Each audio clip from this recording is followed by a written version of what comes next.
Should we wait more or are we ready to roll, ladies?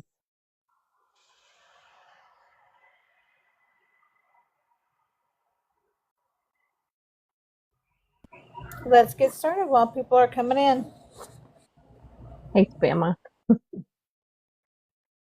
Alright, guys. Hey, I'm Book Talk with Kay, and this is Joe. That's Laya showing our author's books, and this is our guest, E.Lynn. They are going to talk about our books today, and we're so excited. How are you?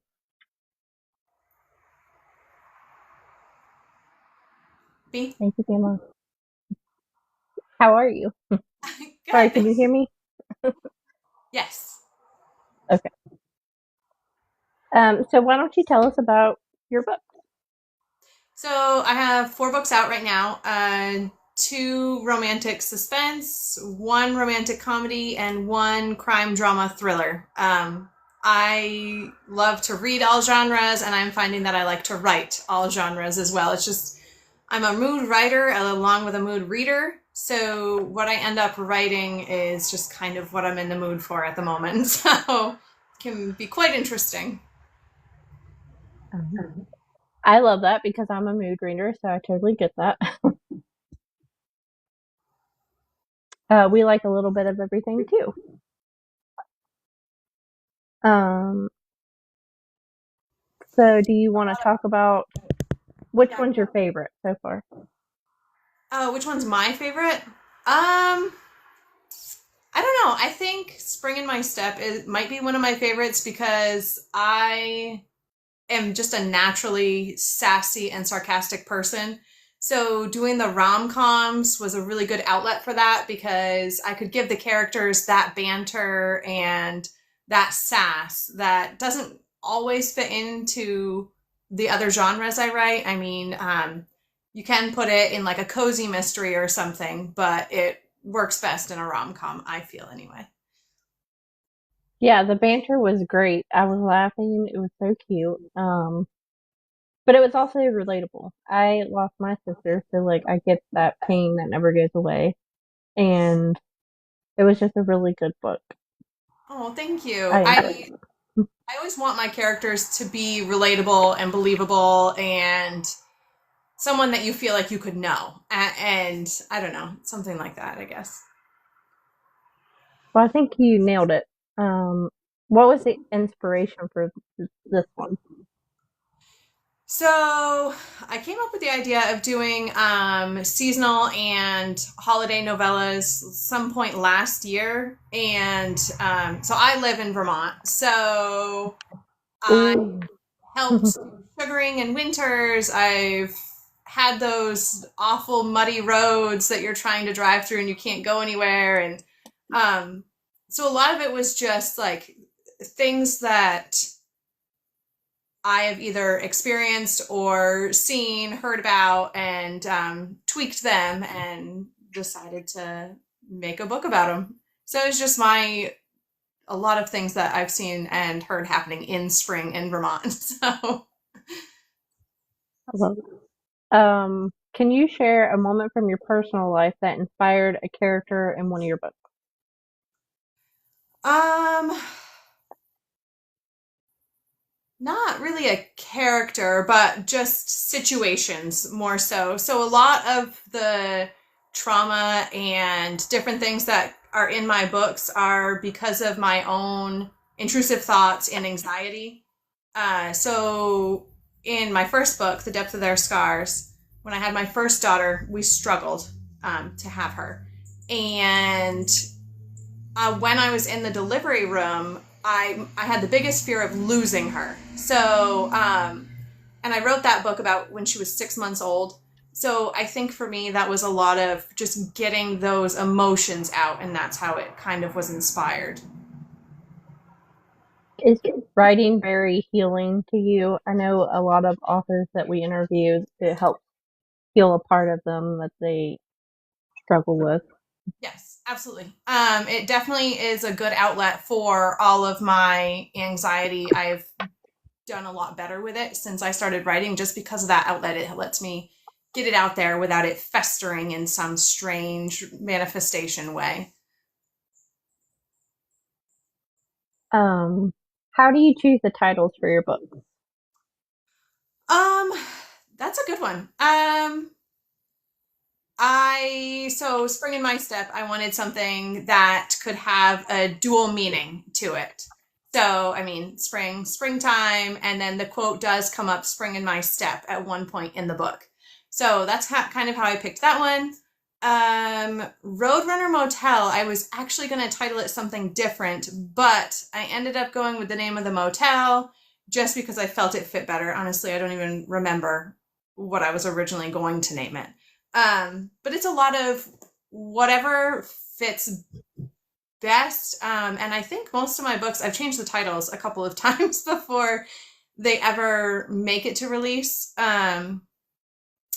If I had been there, I don't think I changed that one. I think that one stayed, but I don't really know. It's just kind of another one of those intrusive thought moments sometimes on what I'm going to Uh, name.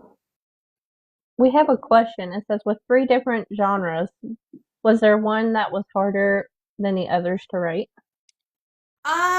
So far, no.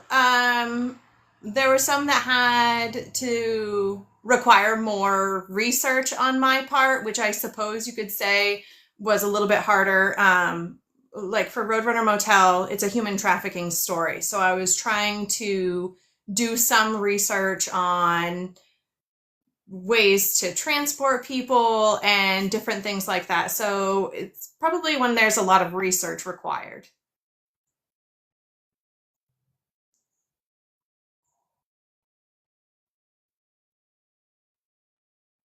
Sorry, I was writing that down.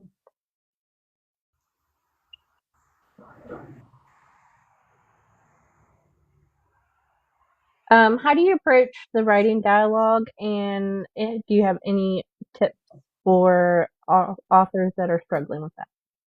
Writing dialogue. Yeah. Um, for me, I just try to keep it as natural as possible and think of how I speak and joke around and things with my friends. And then I also try to think of different personalities and how they may respond. Because if you're a natural person that's either happy go lucky or depressed or angry, I mean, you have to take those things into consideration with the responses. And same with the inflection of their voices or their mannerisms are a big part of the dialogue, because some people repeat the same sort of movements and quirks, so to say. Yeah, and I haven't read the other ones, but in Spring in My Step, it definitely, even like their internal dialogue, it just was funny or whatever the moment called for. You did a really great job with the dialogue, I think. Oh, thank you. Um, what was the most challenging scene for you to write? I think for me, it's any kind of intimate scene is probably the hardest part to write, because I don't want it to come across as cringy. Because I think we've all read those borderline cringy, spicy scenes, and so I definitely don't want to be one of those. But I've had people say that they either will or will not buy a book if it does or does not have spice. So if I had been there, I actually released two different versions, one with spice and one without, to see if that would make a difference in sales or things like that. Because again, there's some people that just have a hard line either side of it, that it's either preferred or not. That I never really thought about that, but yeah, that would be a smart move. I hadn't either, and I put a post up on one of the groups I'm in on Facebook to see if people did have a preference, and I was shocked by how many people had a very strong preference. Because, like I've said, I'll read anything. So, Yeah, I prefer a little spice, but it's not gonna make me not read the book if there isn't spice. right. um, if you could offer one piece of advice to an aspiring author, what would it be? When the inspiration hits, write it down. Because I know there's times that I've had a scene in my head. I'm like, oh, I'm gonna remember that. I'm going to bed. I'm gonna write it down first thing in the morning. No, you're not. No, it's gone. It flew away. Um, so the minute inspiration strikes, start writing it down, start plotting it out, whatever you think will work best for you. Because I know I'm a pantster most of the time, but I'm trying to get better about actually plotting it out. So really find a way that works best for you and what you're most comfortable with. Do you, I'm assuming, do you use beta and alpha readers? I do. So I use a lot of editing. So I have an alpha reader that goes through it in the very beginning to kind of help me make sure there's not huge plot holes, or a kind of a sensitivity reader as well to say, this is really not going to work. And then it goes to an official editing company and they go through it, line edit it, and then I'll have my beta readers read it, and then it goes back for proofreading, and then it goes to ARC readers. So there's a lot in between on the releases while I'm writing it. What's your favorite part of the editing process? Ooh, I hate editing. I'm going to be honest. Most people say that. I just, because once it goes to the editors, I've already read it like 6 times. So then I'm going back through it. I'm like, oh man, how did I miss this? Like, I get annoyed with myself that I missed things. Um, but it's probably that final read through that I'm doing to just check the commas, check the words to make sure I didn't do a silly word swap somewhere, and seeing it come together. So that final edit through is probably my favorite part of the editing. How do you think being a published author, getting that first book out there, has changed your writing style I think or it's changed a process? lot. There's a lot of things that I know are in my very first book that I do not do anymore. A lot of the he said, she said, you can eliminate a lot of that with actions or just the natural flow of a conversation.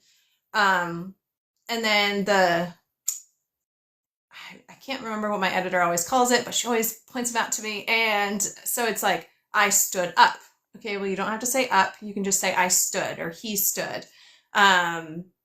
Shrugged my shoulders. You don't need my shoulders in there. The simple things like that that make it repetitive, that they say can kind of annoy a reader because it's like an eye roll moment of course they shrugged their shoulders. What else are they going to do? So it's getting better at recognizing those little mistakes that I have put in there and seeing it progress, and how just as I'm naturally writing now, I'm not making those mistakes that I was making before.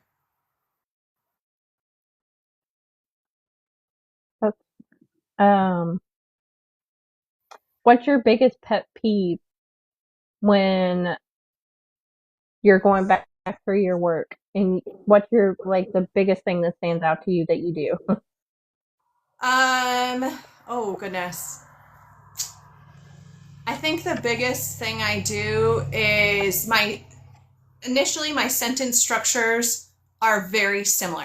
He did this, she did that. So, you gotta switch it up and rearrange that sometimes. And when I'm in the moment, it's so natural to just write it down in that manner. And when I go back through and do my first round of edits, I need to be more conscious of that, because then I get it back and I'm like, oh, of course I did that. Oh, like, I know. I really like that you like start with the story and give a little bit of backstory, but then you don't like overfill about the characters. You fill it in as the story goes. Because a lot of times people think, oh, in the first chapter, you've got to tell every little single thing about them. And Info dumping. Yes, I have definitely seen that a few times, and I've gotten better about it. I think I did do some info dumping in my first book. Just all about this person, and really just spread it out. Little details each chapter is what I try to do. Learn something new about them, so that by the time you get to chapters 6, 7, 8, whatever, you're still learning about them. It's not that you know everything about the character already. Yeah, I like that you give the little hints of whatever it is, and then later you find out the full thing. And yeah, little hints. I actually like to do little Easter eggs in all my books for people that know me personally. And so my one of my sisters is super super good at pulling those out, and she'll text me while she's reading it, and she goes, "Oh my gosh, I just saw this scene." Um, because in my first book, the couple in the book gets engaged up on top of Mount Washington, and that's where my husband proposed to me. So I like Aw, little things in there, just to see first off if anyone will notice them, and I think they're fun little details to um, just drop in a book, and it's not even really the main character that's doing it all the time, but just little bits here and there. I love that. I think most readers would like that because when you're reading, you always want to know more about the author. So that's a nice little thing to learn. Right. Um, which authors do you draw inspiration from? um that's a good question. So I think probably the author that I've read the most from and who got me onto wanting to write romantic suspense was Sandra Brown. I don't know if you've read any of her books. She lives down in Texas, and I probably have almost 40 of her books. It's ridiculous. And during COVID, I was reading a lot of her books, and I just kind of started writing my own and making up my own romantic suspense. But for the other genres, I don't know. Like I've said, a lot comes from my intrusive thoughts, so it's just kind of whatever happens to barge through that door at the moment. That makes sense. So what is your writing kryptonite? What's one thing when you're writing you have to have? If you don't have it, you're probably not going to get through the day. I love to listen to music. I put my earbuds in, and because if I can hear too much of the background noise of what's going on, I get distracted very easily. So if I put them in, I can zone out and just stay on my playlist. Usually, I've got Dermot Kennedy. He's an Irish singer.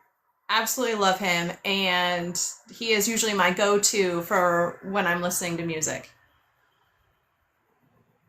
or when I'm writing, rather. Uh, so what's your favorite music to write to? Dermot Kennedy. He, Love him. I've seen him in concert twice now, and yeah, twice. And I am thinking about going again this year because I don't know. Apparently, I have a problem.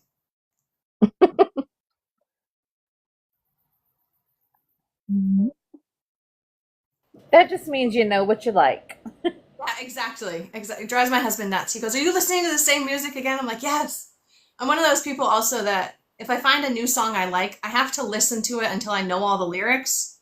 Um, so I think it was just a couple of weeks ago I had found a new song, and I had played it twice in the car on the way home. And then when I was giving the baby a shower, my other daughter was the next room over, and that song happened to come on, and she goes, "Again, Mom?" And I'm like, "Yes." Oh, This I'm like the same way. I'm the same way. I drive the people in my household insane because of that. So I don't know what it is. I just feel like I have to know all the words. what's your favorite underappreciated novel? Just of books that I've read. Yeah. Um, ooh, that's a good question. I I read a lot. So I think one book that I have probably read and reread multiple times, and it's has a mile long list of trigger warnings. They're not in the book, but just heads up if anyone looks it up. Um, oh my gosh, and now I'm gonna blank on it. Breath of Scandal by Sandra Brown. I absolutely love that book. The redemption story, the when she's the female main character is coming back for revenge, and just seeing the female and the male main characters coming through it all. It's an older book, so I'm sure when it first came out, it probably got loads of hype. But it's just one of those books that I will probably read again. Um, and I really, really enjoyed it, and just indie authors in general. I try to support other indie authors, and so I'll buy books when I go to like book events, or if I see them on shelves in small stores and stuff like that. I always try to help support other indie authors. What's your favorite book event that you've been to so far? So I haven't done a lot. I did Bookstock, which is done in southern Vermont, and we ended up getting rained out for one day, but it went overall really well. I met some, excuse me, sorry, really nice other authors. I ended up buying one of her books while we were there. I went with another author friend of mine, so it was probably that one. I'm going to be doing another one in October down in Marlborough, Mass. So we'll see how that one goes. That one's going to be a lot bigger than this one that I just did, because I'm a I'm a people person, but I also get really, really anxious about things. So I wanted to start with some smaller events, to try and get used to it, and get it out of the way, so that hopefully when I do this one, that I'm able to talk and be a normal functioning human being rather than a bag of nerves. I'm sure it'll be amazing. Um, I hope so. what's your goal event to go to? Oh, I want to do a Sinners and Stardust event. I don't know if you, Oh, they do yes. one in Boston. And so for me, that's about a 4 hour drive, which really isn't that bad. I would rather drive to an event than fly and hope my books make it through shipping or through the um, baggage at the airport. So I would love to get into Sinners and Stardust next year. I have applied. We'll see what comes of it, but That would be so much fun, I think. oh, I can't believe the number of authors they have at this event. I was thinking about going just in as attendee this year and check it out, but I don't think the timing is going to work out. Yeah, I've been looking at tickets, but I haven't committed yet. And is that for the one in Boston, or hmm yeah, it's expensive, but it looks like it's going to have some really good authors. Yeah, I forget.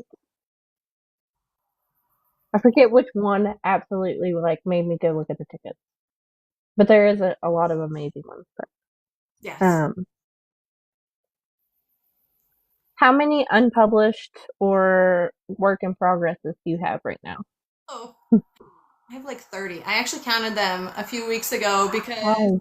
like I said, my when something comes to mind, I do a very, very rough blurb. I've got a couple that I'm in progress on the outlining, a few that I've written a few chapters in, and so it's definitely one of those mood writer moments rather.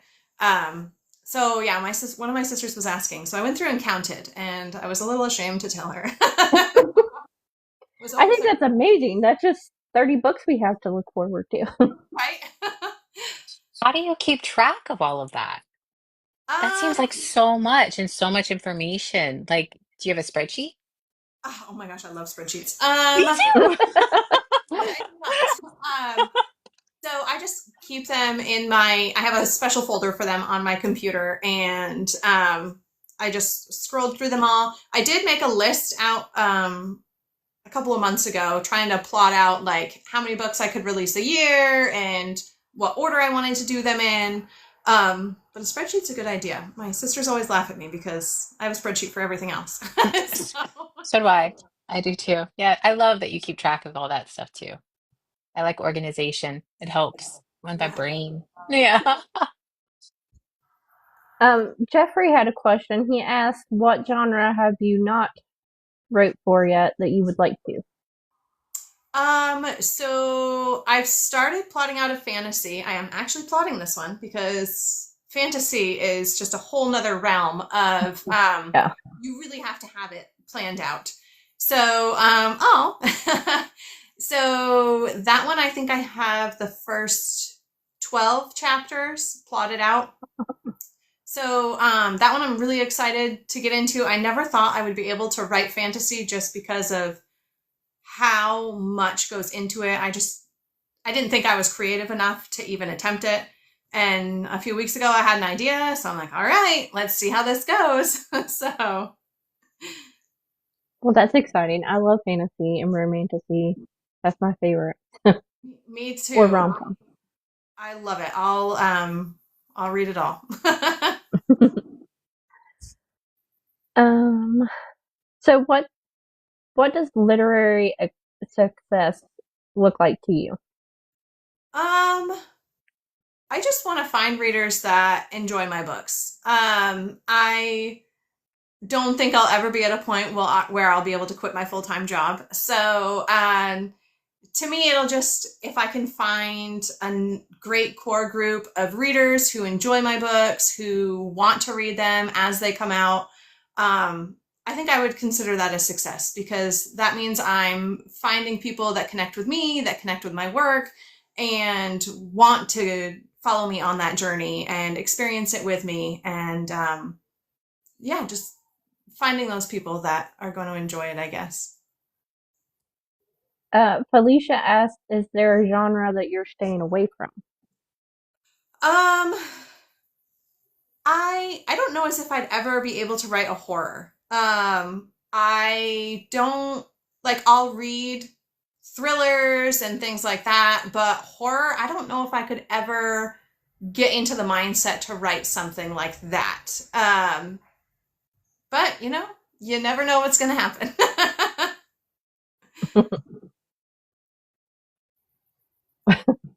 Felicia's happy because we have a lot of horror writers that come on, so you're a breath of fresh air right now. um, but we love our horror writers too.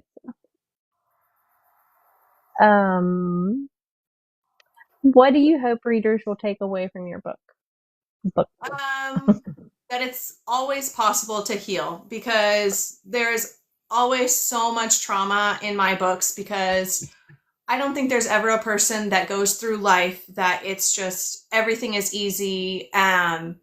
And so I just want there to always be that moment where each character gets over that hump of where they feel stuck in that trauma. And um, yeah, just everything takes time. Healing is possible. Yeah, I love that because you never know what somebody else is going through. Exactly. Exactly. I've worked a lot of customer service and jobs like that. So I have seen people and I've managed in several different places that I've worked.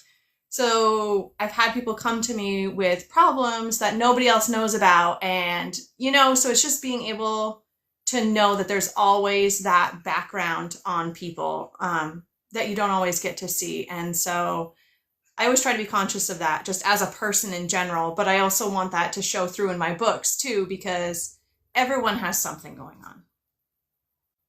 100%.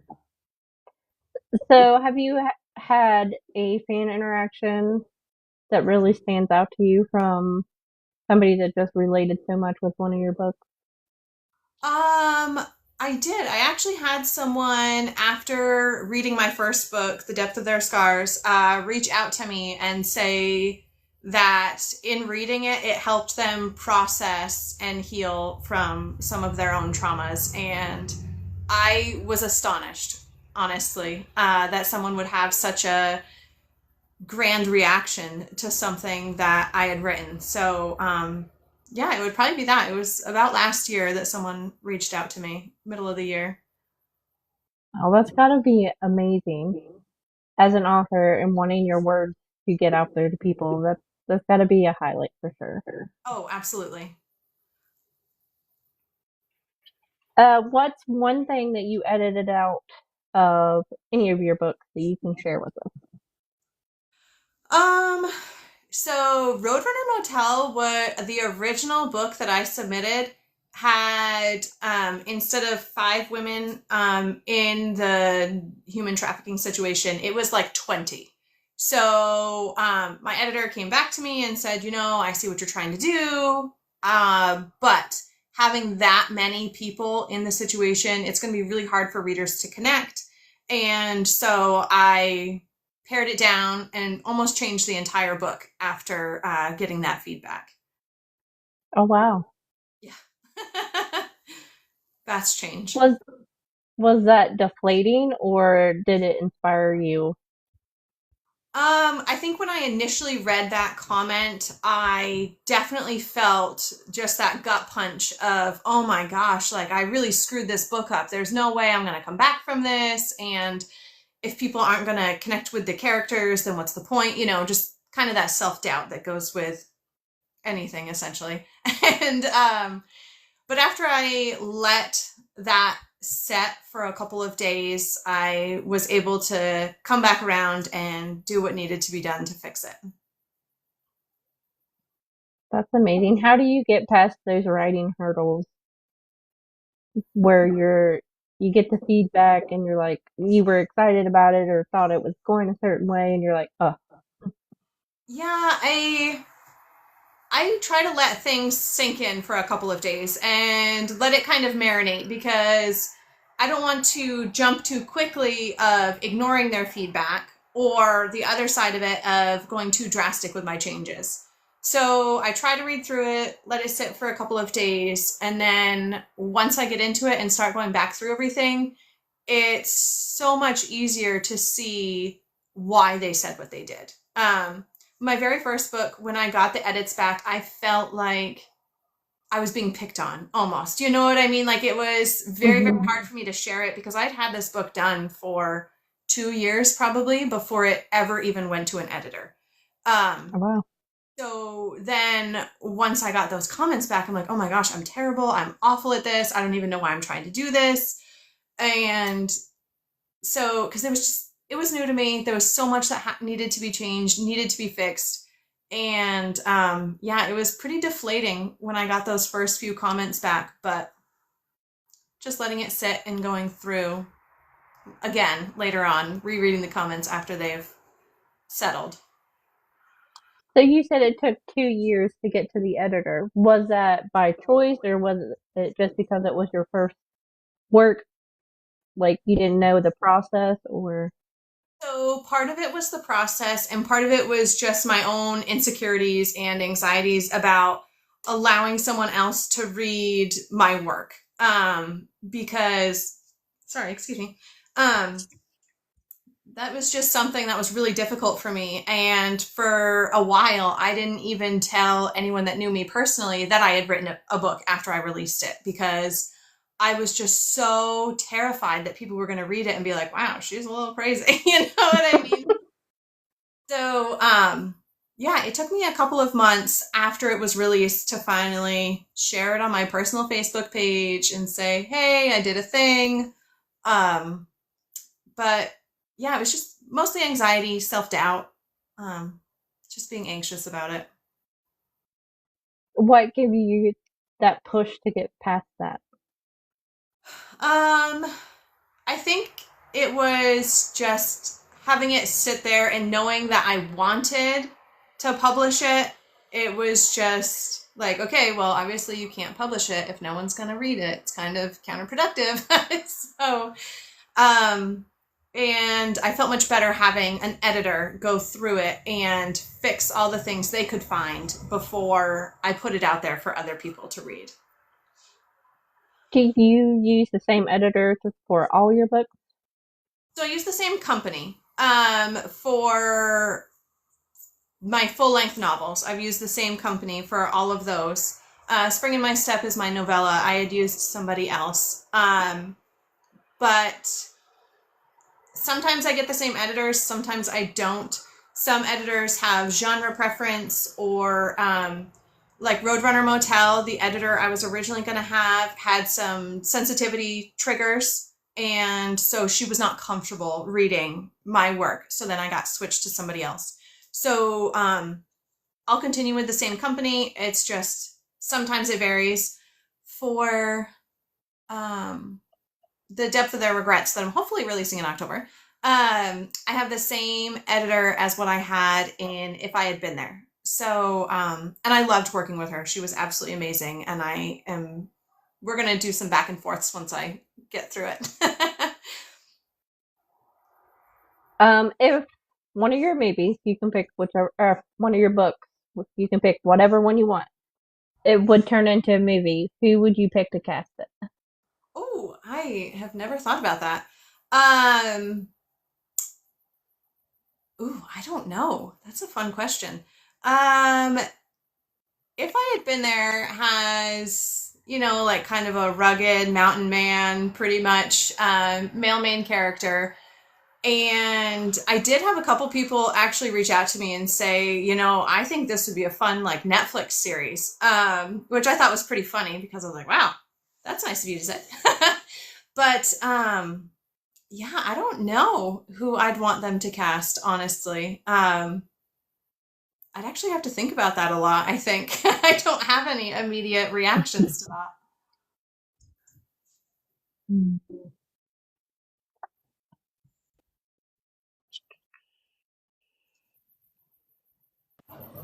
Um, what's one of the challenges that you face when you're writing? Just getting the time to sit down the way I need to be able to really get things out. So recently I've actually started getting up at 4:30 in the morning because we've got 3 kids. I work full time, I work another job part time, and so it's just there's a lot of things going on, and if I want to have that time to myself to do what I want, I have to wake up when no one else is awake yet. And even then sometimes the baby will come out and like peek out at me. So how do you balance it all? Like, I can't imagine having 30 books works in progresses and 4 published books, another one coming out. Well, 3 published. 4. Um, I just have to make the time. I have to push myself, make the time, and because if I really want it, I have to push for it. Um, because otherwise, I'm probably never gonna have the time. Um, what's one thing that you would change about the publishing industry if you could? um, that's a good question. I I guess I would say that if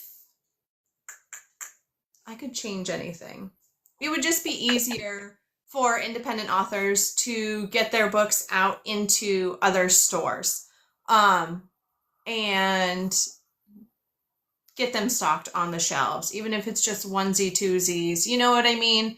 Um, but a lot of that is because my books are published through KDP. I haven't finished setting them up with Ingram yet. It's a very different process. So that's partially on me, but just easier ways of publishing. KDP is very easy. Ingram, once you get the hang of it, I've heard it's very easy. I just haven't had the chance to sit down and reformat everything so that I can publish it through them. So, did you create your covers or did you go through an illustrator? How did you get those? I They're made all my beautiful. on That's I just amazing. Canva. I go through there and find photos that I like, layer different things, and yeah, I've made all the covers of my books. So I know they're not like high quality, but I like. No, they're beautiful.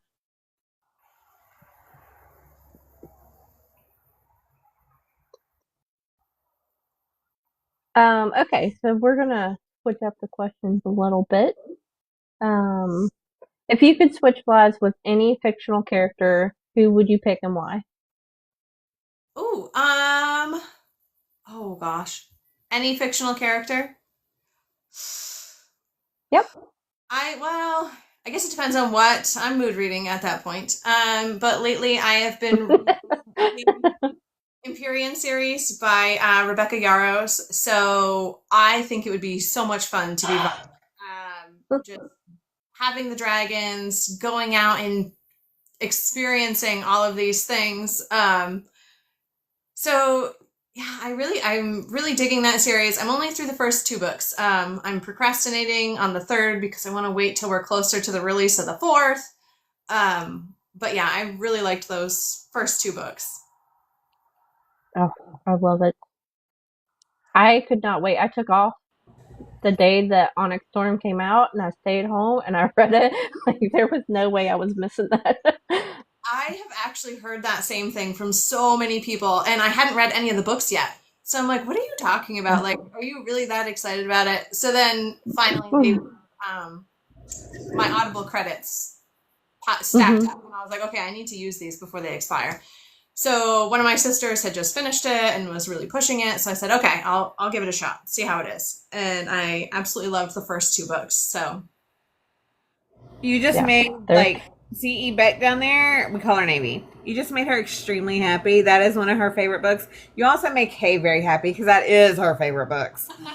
yeah, I, my logo, I had to have a dragon. So I didn't realize I would enjoy books with dragons quite so much. I don't know if anyone has read When the Moon Hatched.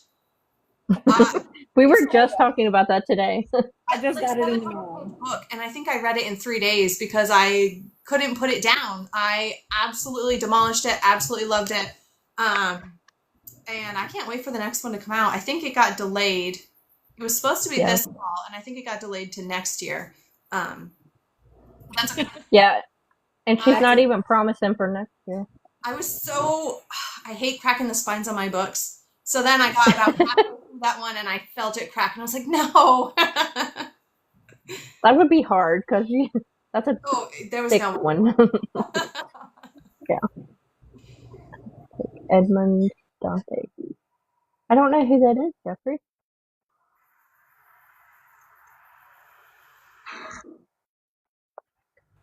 If you were stranded on a deserted island and could only bring three things, what would they be? um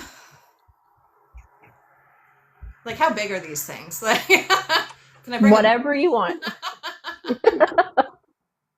I guess that would eliminate the whole stranded part. I think I would definitely bring some sort of food. Definitely a book. And I don't know, some rope or something to help me build something to get back off of this island. That's smart. If you could be any animal, what would you be and why?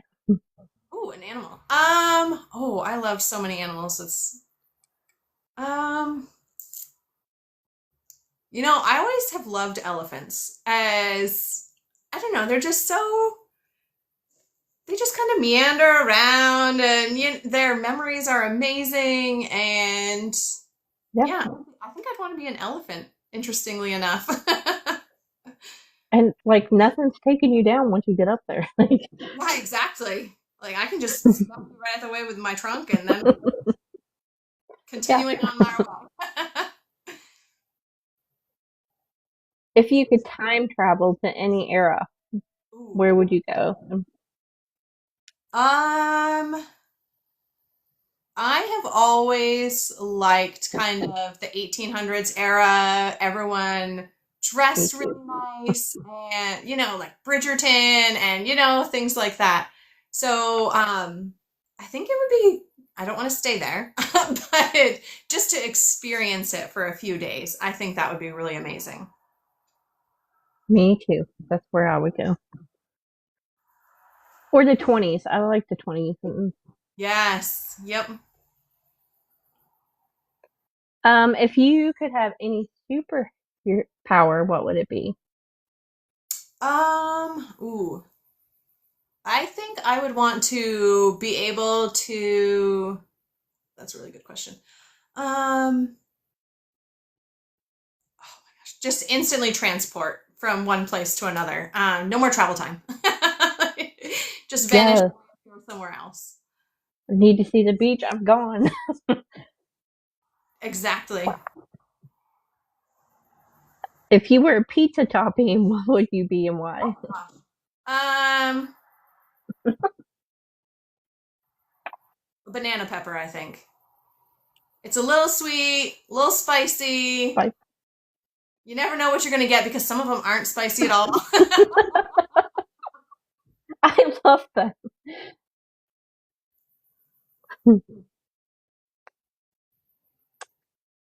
What's the most unusual thing that you've ever eaten?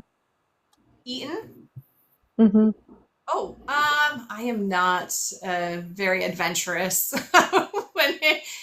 My husband gives me crap because we'll go out to a restaurant and I'll order the same thing every time because I know I like it. So uh, not very exciting, but just in Puerto Rico, we went to just earlier this year. I'm trying to get better about it. Um, Went to a real authentic Puerto Rican restaurant, amazing food, and we just tried all kinds of different tacos, rice and beans, and different things, and it was really good. So I guess just sticking to the authentic food of Puerto Rico was probably one of the strangest things I've done because I stick to what I know. like, so for me to branch out at all is something a little different for me. Oh no, okay, no. Strangest thing ever. My dad and I were at a Chinese food buffet years and years ago, and he bet me that I would not try the octopus. So that was probably it. And if you say I can't do something, I'm like, okay, I'm going to prove you wrong right now. So I Yes. ate an octopus tentacle. So that was probably it. Oh, I have tried that's my octopus. It was gross. Yeah, I yeah. did not. I took a very small sliver and I didn't eat any more after that. They do. Definitely some of those buffets, I look at stuff and I'm like, I don't think I need to try that. No. What song would you sing at karaoke? Oh, I'm a terrible singer. My kids like to tell me that when I sing in the car. So, oh, I love the song. Now I'm not going to think of it. Gotta love whenever we put you on the spot, huh? Yeah, my brain just Right? out of there and says, "See ya." Um, American Pie. wait one second. I can't. I think It's gonna bother me if I mine don't. right now would be the golden song from K-pop Demon Hunters. I still haven't watched that. Oh, I'm not gonna find it. Have Mark watch it. I love. Oh my gosh, "Don't Stop Believing" by Journey. I freaking love that song. I Yes. would probably do that one. Because people are terrible at it. People are gonna chime in. Everyone knows it. So when I start cracking eardrums, everyone else will just kind of try to tune me out. Yeah. We love That. that song. Oh, what's the other one by Journey that everybody sings? Like if it comes on, no matter where it comes on at, everybody stops and just about everybody sings it. We were at a kids baseball game. We couldn't turn. Okay, I was the thing at a kids baseball game. We couldn't turn it off because everybody was singing, and when we did try to turn it off, they booed us. So we had to let it play. Now I want to Uh, find it. yeah. All that's coming to my mind is "Don't Stop Believing." Who sings "Eye of the Tiger"? Is it that one? I Not. Rocky. Rocky sings that song.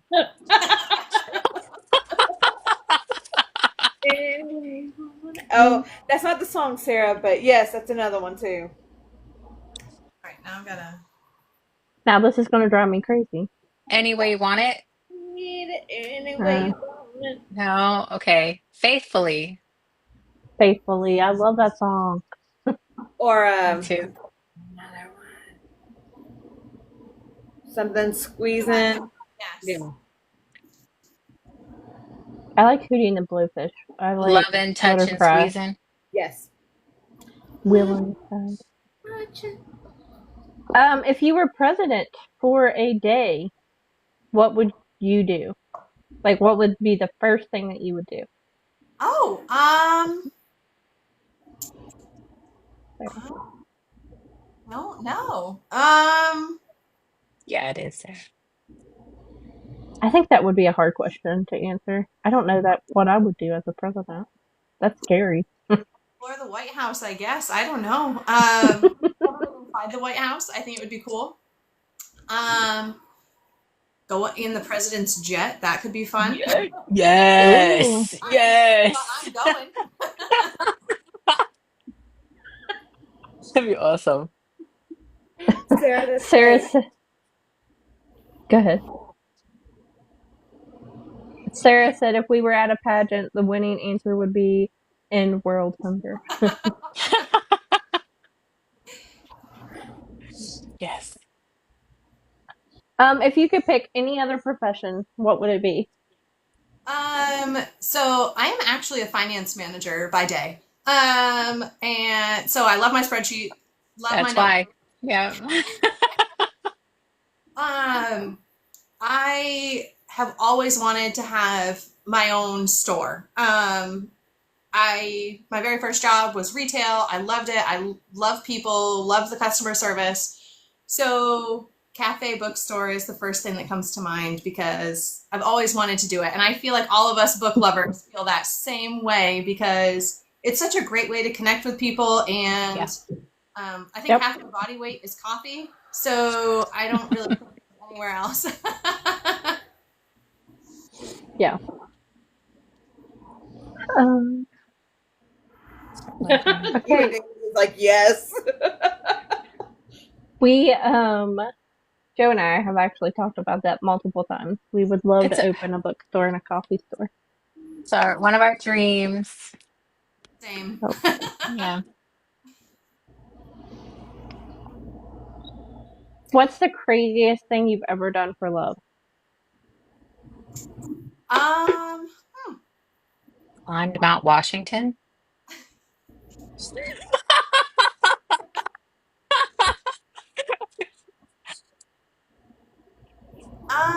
I have a really hard time being away from my kids. So this year, my husband and I went on a cruise, and Nice. I wanted to do the cruise, and his deal was, well, if we're doing a cruise, it's going to be like a 2 week deal.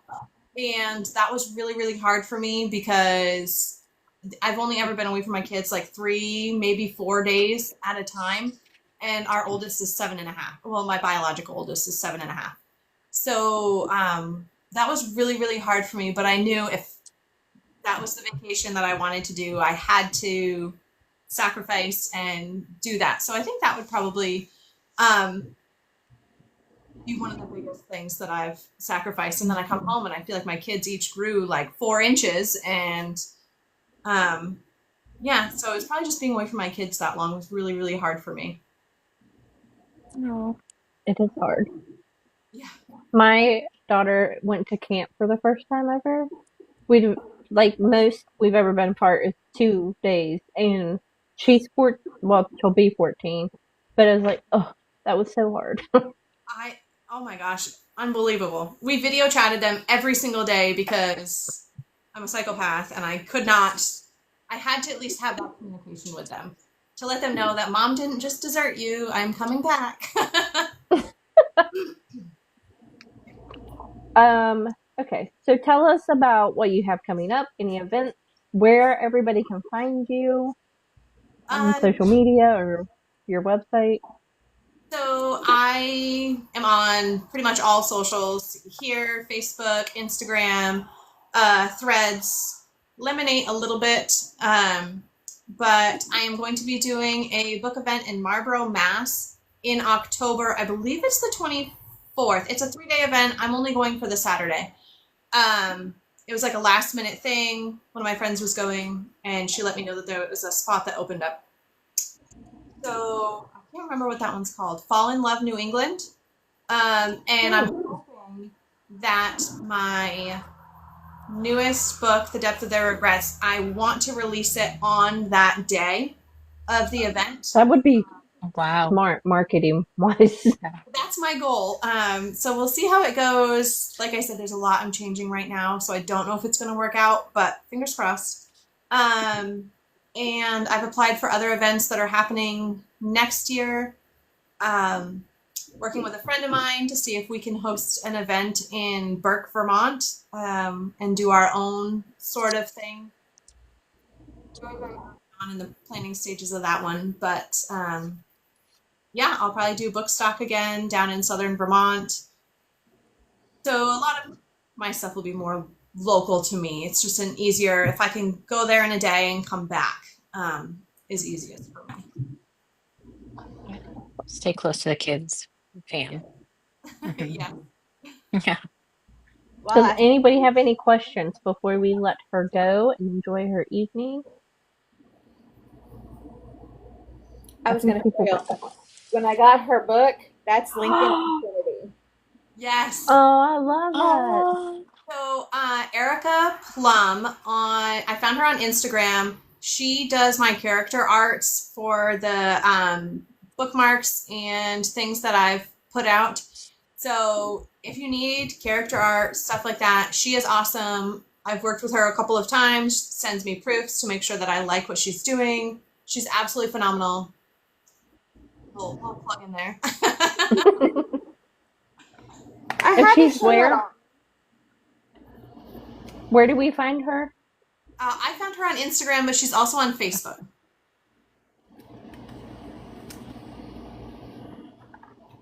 Awesome. Well, it's been so much fun with hanging out. Thank you so much for stopping by. yeah. You, ev- if you ever need us to promote you or whatever, just let us know. We'll send all the things out. You're so Oh, sweet. yeah, thank you so much for Thank having you. me, inviting me. I like doing things like this. So, yeah, I'm just back.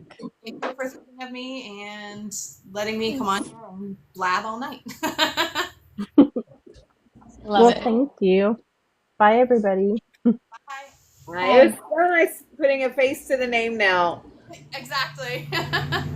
But we've talked many times, and I don't think I've actually met you yet. No, not yet. Oh, I love that. Bye, y'all. Y'all have a good Bye. night. Have a good Bye, night, You guys. too. everyone.